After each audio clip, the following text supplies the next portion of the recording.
Just imagine I've just parachuted in from Mars. I don't know anything about this place, and I've been given an assignment to conduct a risk assessment on this issue. Most of us would have seen one of these risk assessment matrix charts.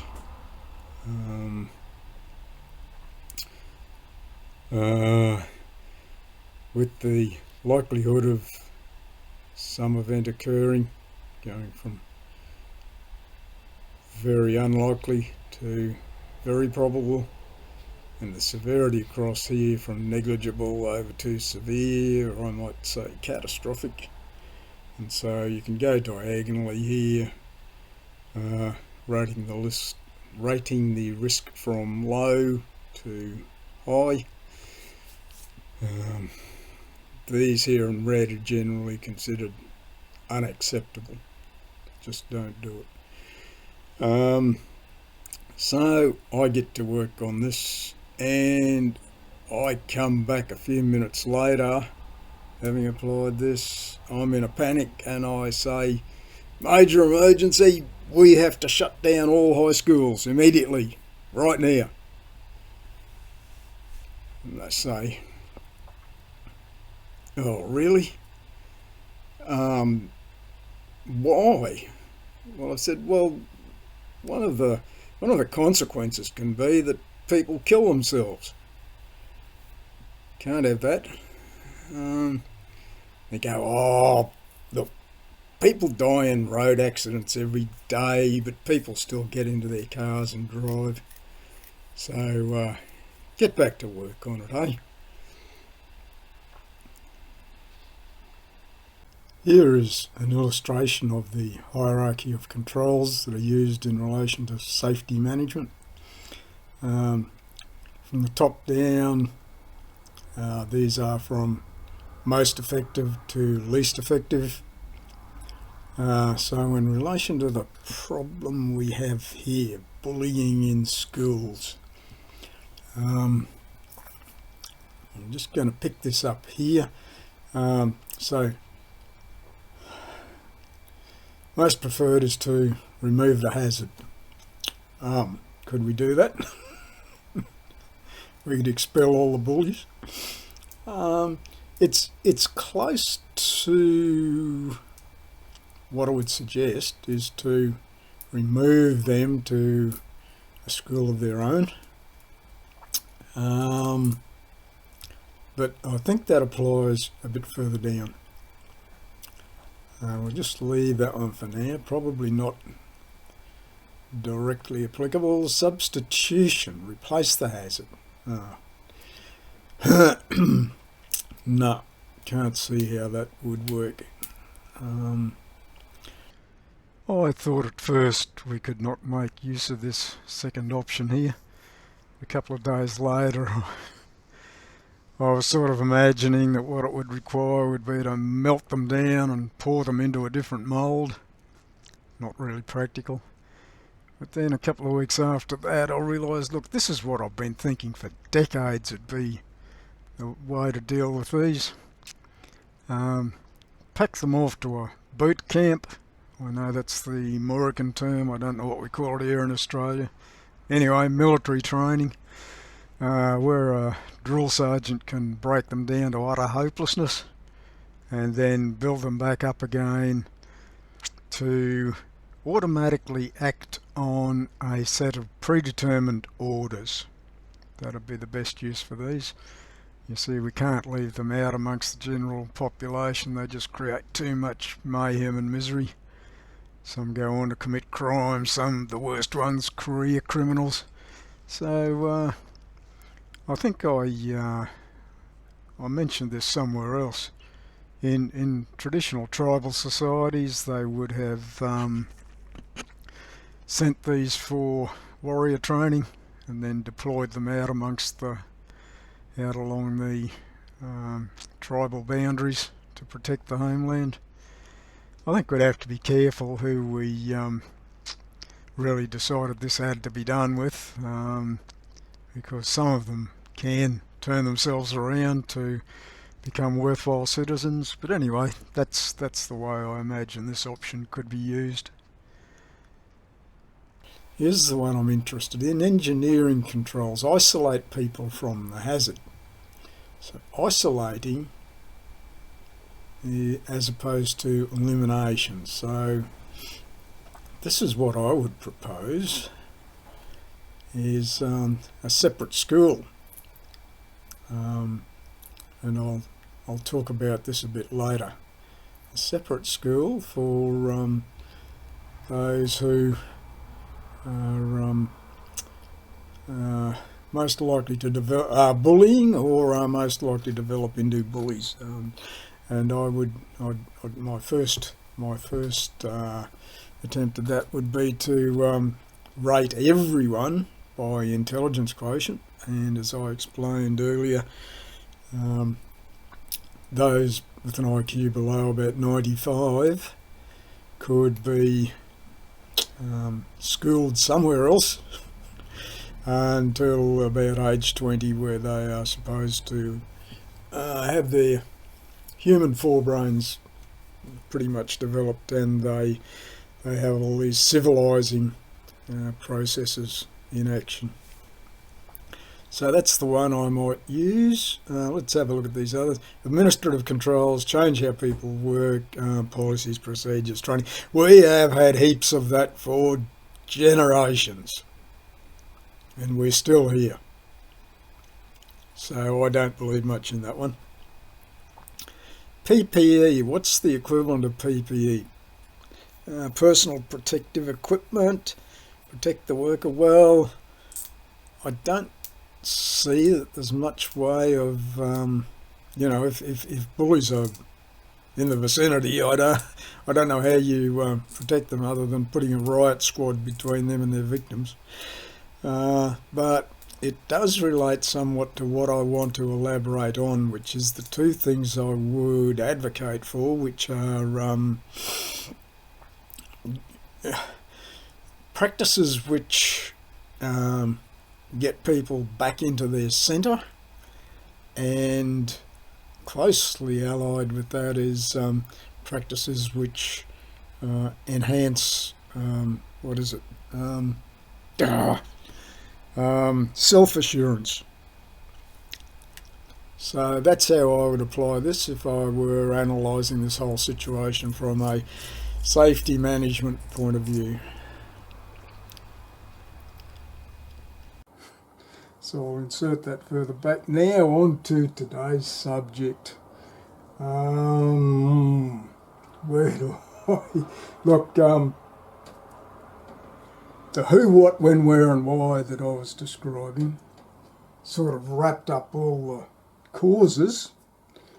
Now the obvious answer is, what can we do about it? So we're starting to look at responses here now. And I want to start here. I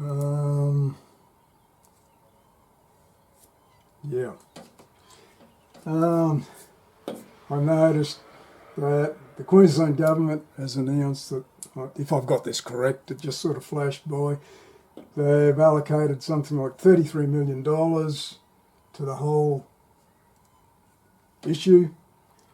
And I don't know about this, they haven't said anything about it, but me being somewhat familiar with it, can predict that this will be allocated to the bureaucracy, it'll be allocated to consultants, and they'll hold inquiries which will produce reports and recommendations.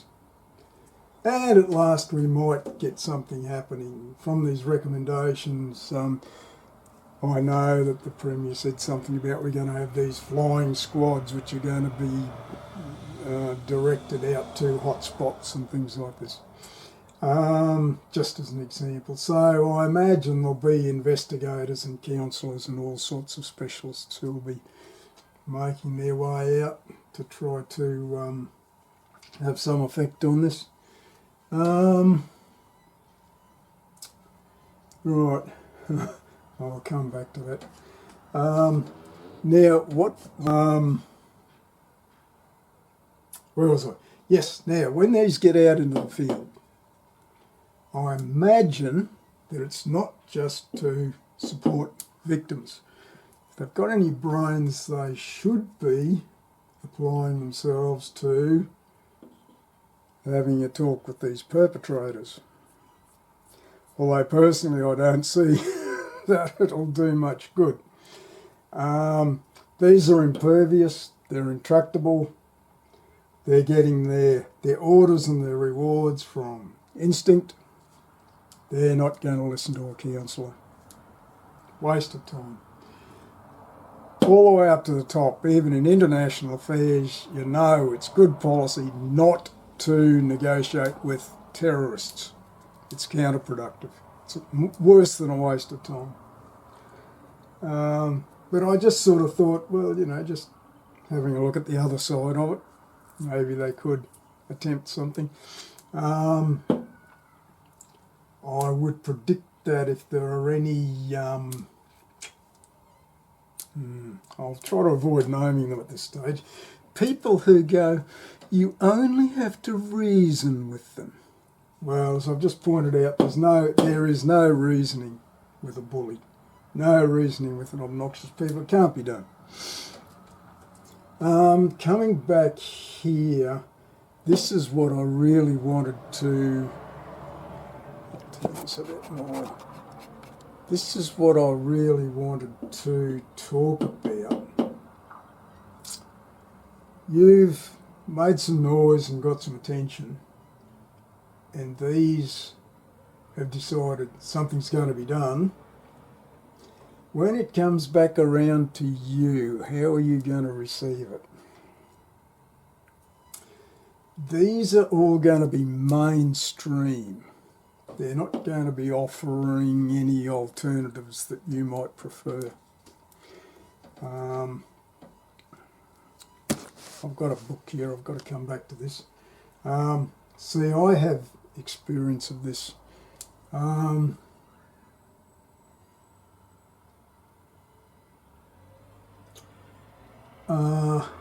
Yeah, I'll talk about this first. Look, 2002 was my year zero or something like that. Everything went wrong.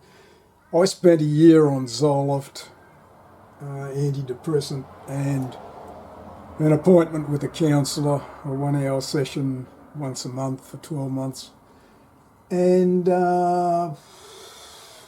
look, the Zoloft kept me on my feet. The counselling sessions were not fun, but it broke me out of my circular thinking, which was useful. So what I'm saying is when these people come and offer you their assistance, I'm suggesting that you take it. It might not be your first preference, but I'm suggesting you do it, and it's not likely to do any harm, even if it doesn't do any good. See, it's no good these coming to you and saying, okay, I can write you a prescription for an antidepressant, and I'll make appointments for you to do some sessions with a counsellor. You'll say, what are these antidepressants? I don't like prescription medicine. What are they? Oh, well, these are SSRIs. They're selective serotonin reuptake inhibitors. They're state of the art. Well, I don't know. Well, I'm going back 20 years. You say, what herbs have they got in them? Oh, they're not herbs. They're synthetic. You know, you might be a bit resistant. You might not like the idea of modern psychology getting involved. You might say, oh, look, we prefer to go to church and light a candle and just pray and have faith. Oh, well, okay, you do that if that's the best you can do. But the thing is, what I'm trying to say is if you refuse their advice, they'll just write on your dossier,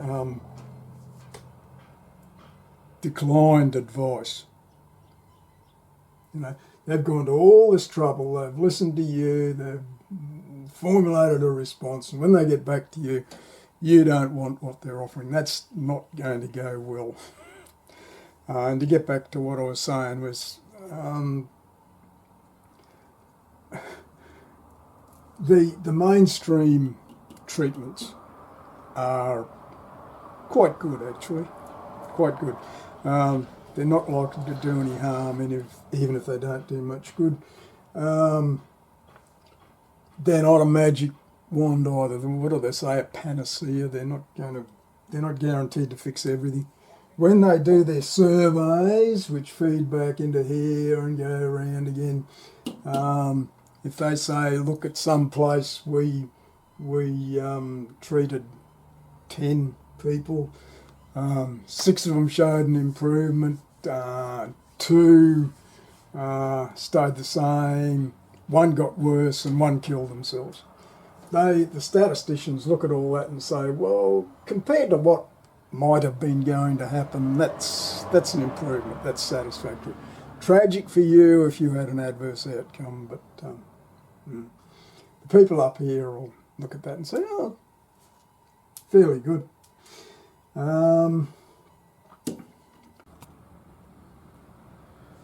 It might not be obvious, but what you're seeing now has been inserted into what I recorded yesterday.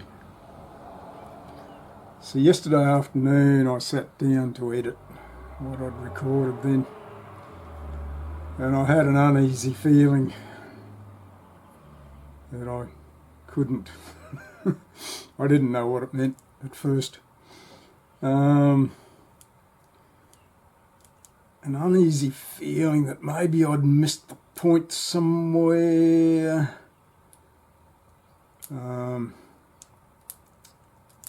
It's the sort of feeling I get when I don't know what it is, but what I've done is I've gone barking up the wrong tree. And eventually I'll realise that's what had happened. I've been talking about half of this. And I'll explain that shortly, but there were a couple more little things that came to mind that I want to include now before they get lost.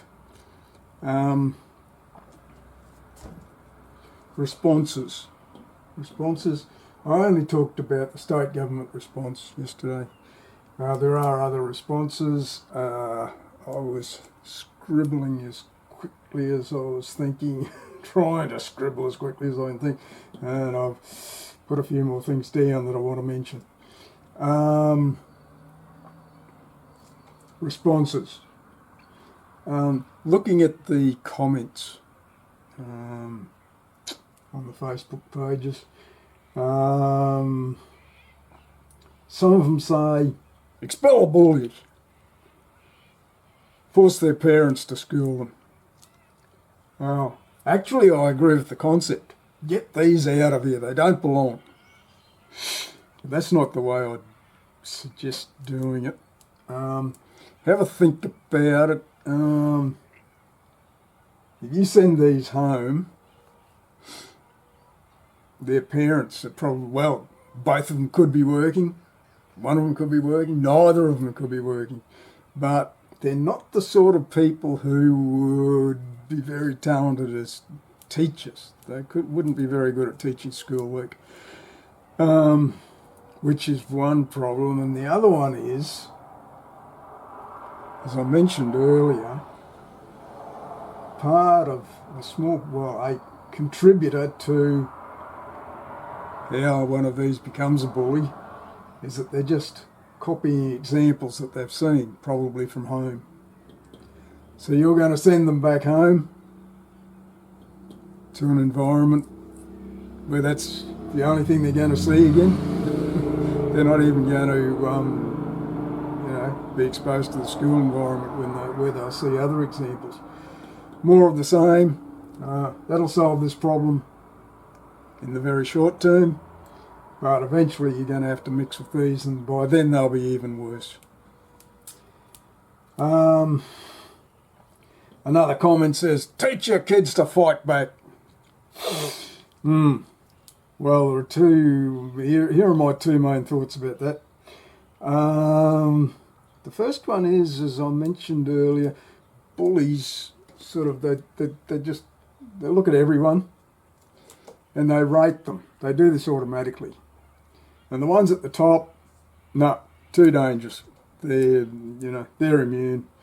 Down here, oh, maybe, no, but I could suffer some damage. And they work down and down and down and down until the one that they finally decide to pick on is where they know they're safe.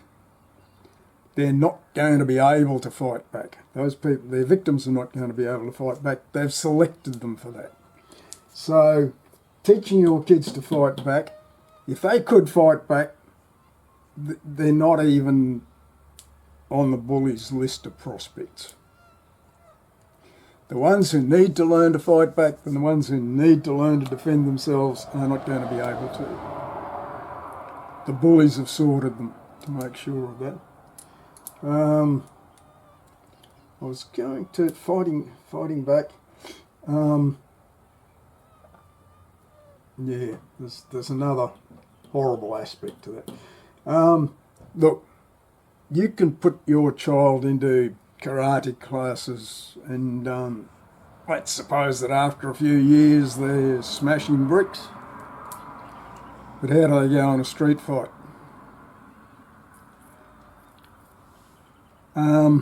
You have to be very, very quick to be able to strike fast enough to hit an attacker before they've done you a lot more serious damage. That's got to do with your muscle composition. I've been involved in the sport of swimming most of my life, so that's where my experience comes from, but it applies to all sports. Muscle composition determines how quickly you can snap. And I'll give you a little demonstration of this. The school kids, that's probably not allowed anymore. The school kids used to, I don't know if I can demonstrate this. Put a 20-cent piece on your elbow and see if you can open your arm up and catch it.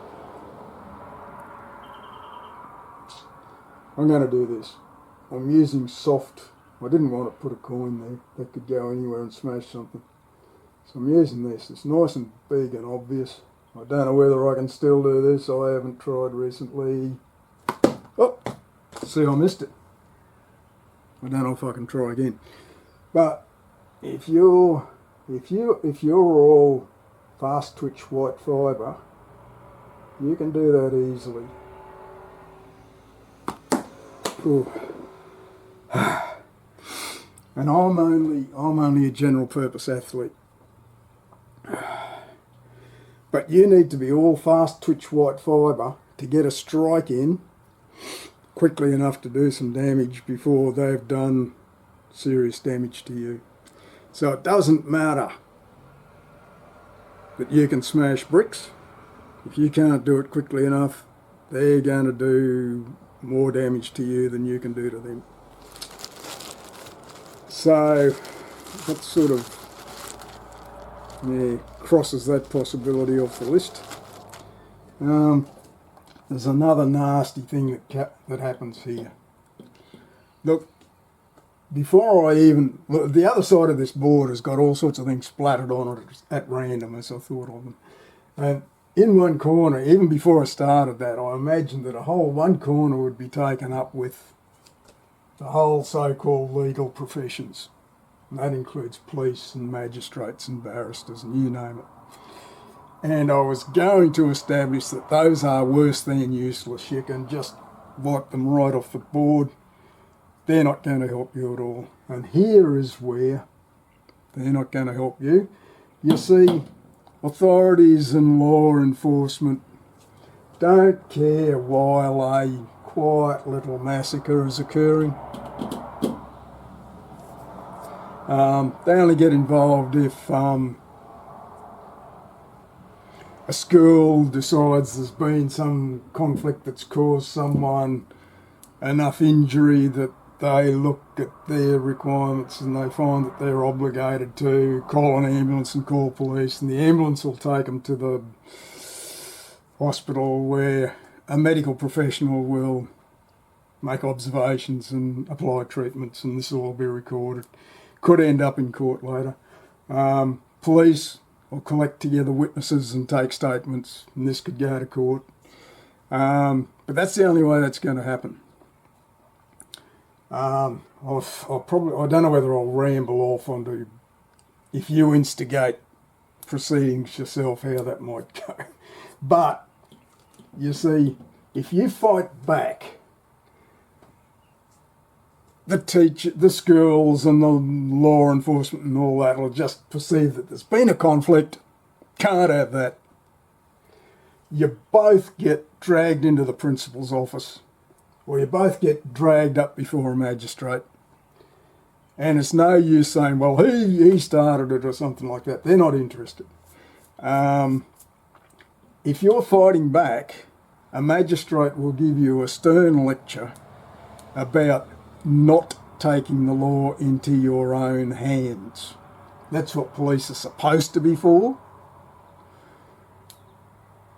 Objectionably for us, the first time you see a blue uniform is when they come to arrest you.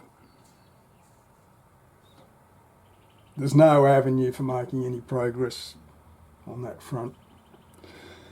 Extremely regrettably, objectionably. So, I want to whip through this fairly quickly. I could expand on that enormously, but I don't know whether I'll get a chance. Let's go back and have a look at what the state government is doing. And I talked about this yesterday, and I forgot to mention that, look, this has been going on for longer than I've been alive. This has been going on for generations. All the responses, whenever there have been any, have clearly not worked. It's still happening. And what's the response now? We're going to do more of what has not been working. Unless someone comes up with a radically new approach, it's just going round the same dumb old tree. But the trouble is that people who are up the top here, they're the sort of who just know that they know that more is better. So if it hasn't been working, what we have to do is do more of it. See how that works out. I meant to mention over here, while I'm talking about that, I imagine it'd be good if someone high up in the state government could get the specialists into a room and say, you lot get your boots on, get out there on the ground and fix this. But instead it's going to go, I expect it'll go through all this bureaucratic procedure. The other thing that I've mentioned, that I've noted here in red, was something I forgot to mention.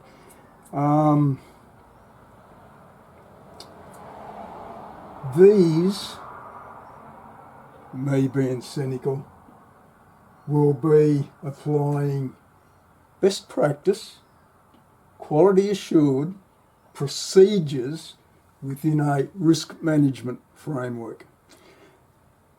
30 years ago, none of this existed. But that's how things are done these days, and I'm cynical about it. It's worse. But anyway, that's what you can expect those to be doing. This was one of my big realisations yesterday before I got to the really big one. These will come in. This way. These will come in and they'll see if they can get together with the victims, and they'll say, we're here to help. And you'll say, oh, goody, you're going to get rid of the bullies for us. No. We're here to hold things together. Now, don't be like that. we have to be, these days we have to be tolerant and inclusive. We have to welcome them into our midst. And I'm jumping ahead, but the sort of thing you're suggesting threatens social cohesion. That's the buzzword that's going around these days.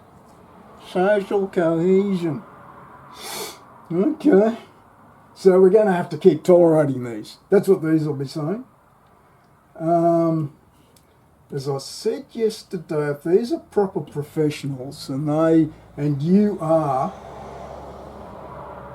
being so badly affected by this that your mental health is in serious decline, and they offer things like medication and counselling, coping skills, things like that, I suggest you take it. But if you're fairly stable, and these come offering medication and coping techniques, you're going to say, what? I'm okay. You get rid of these for me and I'll be fine. So I imagine that these will be taken aback a little bit and say, these have declined assistance. They yelled and screamed, jumped up and down, made a lot of noise. We've formulated a response, and when we come to offer it to them, they say, no, that's not what we want. We thought you were coming to get rid of these for us. That's what we want. So these are going to be put into a spin. I think if these are professionals, they could help. If they're just a whole lot of woke bureaucrats who are going to come and tell you about tolerance and inclusion and social cohesion, that's going to go down very, very badly. It's not even going to work. And it's just going to annoy the daylights out of you and say, look, all you've done's made it worse. I'm the victim here. Why do I have to take pills? Why do I have to apply coping techniques? Why do I have to drag my feet into school zombified? And the bullies going, oh, what pills are you taking today? And you'll do something and they'll say, oh yeah, what are you up to now? Oh, I'm applying my coping strategy. Oh, yeah. See how that goes down. Yeah, victims don't want help. They want the bullies gone. That's what they want. So that's that, largely. I don't know whether I've done this very well, but anyway, I'll move on. So there I was sitting there yesterday, gradually realising I'd gone barking up the wrong tree. And what was that about? Well, I eventually realised I was only looking at the development of a bully because they've been following instinct. I don't know if you can see that. Instinct's down here. So I'd only been looking at that side of it. Maybe zoom out and down a bit. Not sure whether we can still see it. And then eventually I realised instinct. You see, if you're, let's just suppose you're right in the middle of this. You'll say, oh, I don't know, you're in the middle of your high school years and you're in the middle of the pack as regards your academic development and things like this. You're doing well enough at your schoolwork. But the other thing, as I mentioned earlier, is schools are, what are they? They're places where young people can develop their social skills and form emotional attachments. And instinct approves of this because where this is going to lead eventually, and it should be after you've finished your schooling, you're going to go into nest building mode and eventually reproduce and bring around the next generation. But instinct is not interested in how your intellectual development is going. It wants to make sure that the ones who produce the next generation are the fittest to do so. So while you are following instinct along this line here towards being a parent in a family, it has to make sure that you're suitable for it. And to that end, it influences these to test you, to test your suitability, to see that you are fit to survive, fit to reproduce. And if you fail the test, it doesn't care. It doesn't care. You can be discarded. It just wants to put all its effort into the ones that are fittest. There's no compassion here. If you get discarded, objective achieved. It's selected the survivors. So it was only when I realised I've got to, I've been looking over this side, when I look in the middle and see that instinct splits itself to put these against each other temporarily to perform this test, that's when it started to make sense. That's what is happening, and it's happening in high schools predominantly. It's too simple. I keep thinking there must be more to say about this, but that's it. Instinct just wants what instinct wants. Survival of the fittest. Split itself, do the test. If you pass the test, you go on. If you fail the test, too bad. Instinct is very simple, actually. It's not easy to intellectualise because it doesn't conform to logic. But you can use your mentality to emulate the way instinct works so you can understand it. The other thing about instinct is it works in the unconscious mind. You don't consciously have access to this normally. So I see instinct, cynically, I see instinct as the original and best manager. It applies management technique. It influences these people to do what it wants while allowing them to believe that it's all a good idea of their own. You see, you ask a bully, why do you do that? I say, oh, because I felt like it. Makes me feel good. Yeah, but why? Where's this coming from? And they can't dig any deeper than this. It's working on them, but they're not aware of where it's coming from. Management technique. Yeah. Get them to do what you want while allowing them to believe it's all a good idea of their own. I'm a bit disappointed. That deserves a whole video of its own.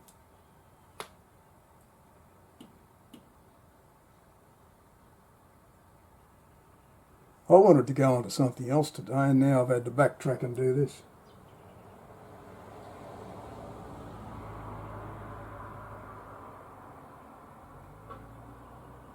Yeah.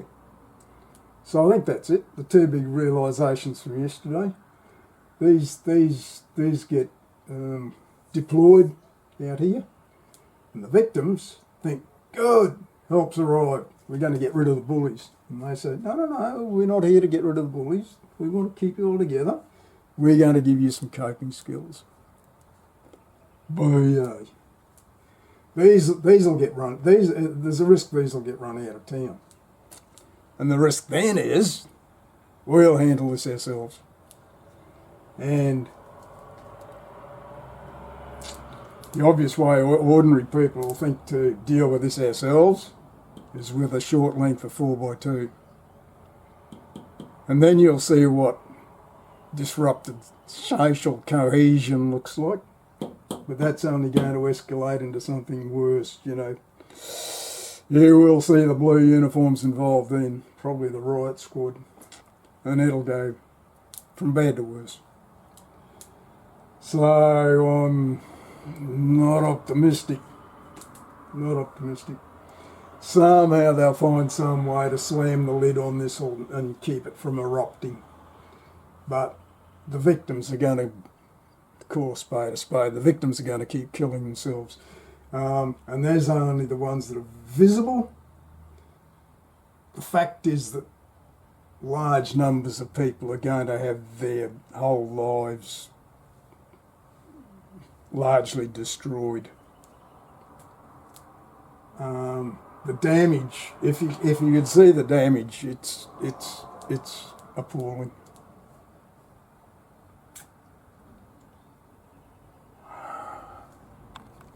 While I'm here, that's what this book is for. I'm still on the mainstream. I'm going to go away from it shortly. A couple of years ago, this book, it was popular. The Devil You Knew, written by Professor Ian Hickey. And he's a leader, he's an academic, he's a leader in the field. Let me see. 400 pages. I read it once and I realised, look, when I got this, I thought, look, I know a bit about this subject and I'll just see how much of it I agree with or it agrees with me. And I only got a little way and I thought, I only know a little bit about this. Just to describe what's in it, bearing in mind that I have to read it again,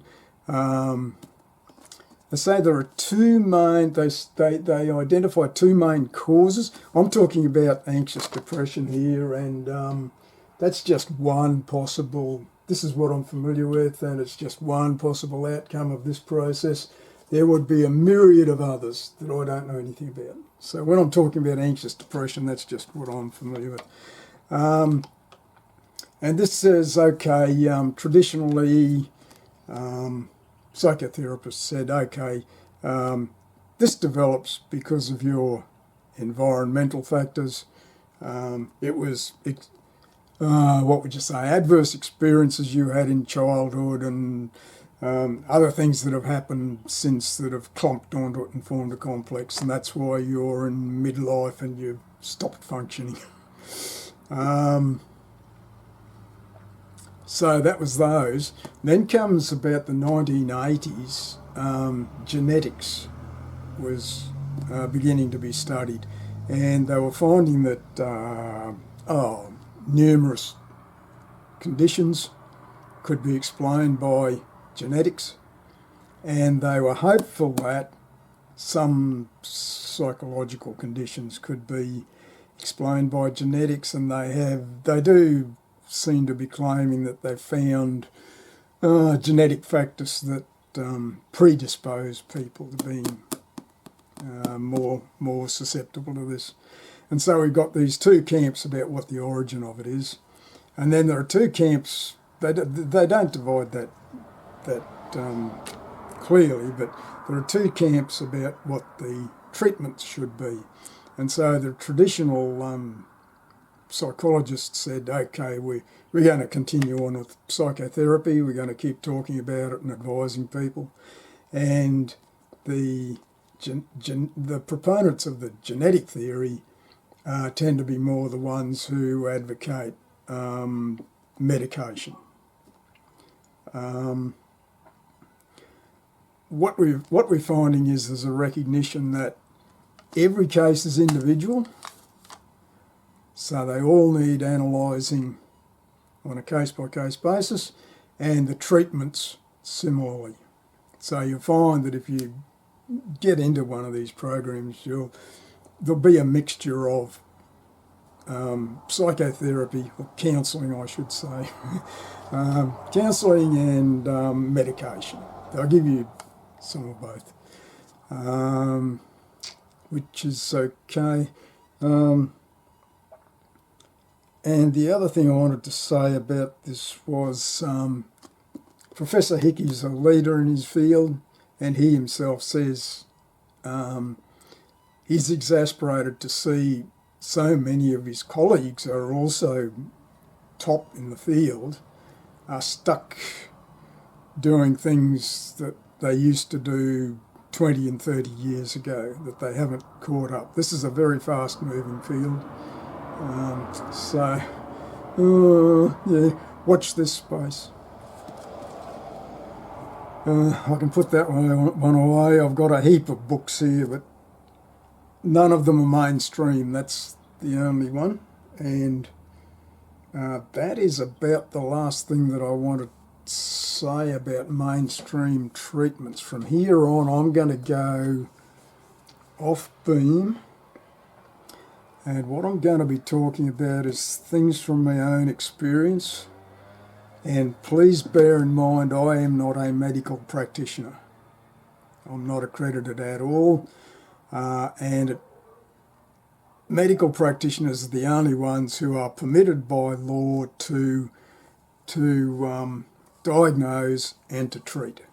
So everything that I'm saying from now on, pretty nearly everything, is from my own experience and stuff that I've collected, and that's probably only a fraction of the possibilities that are out there.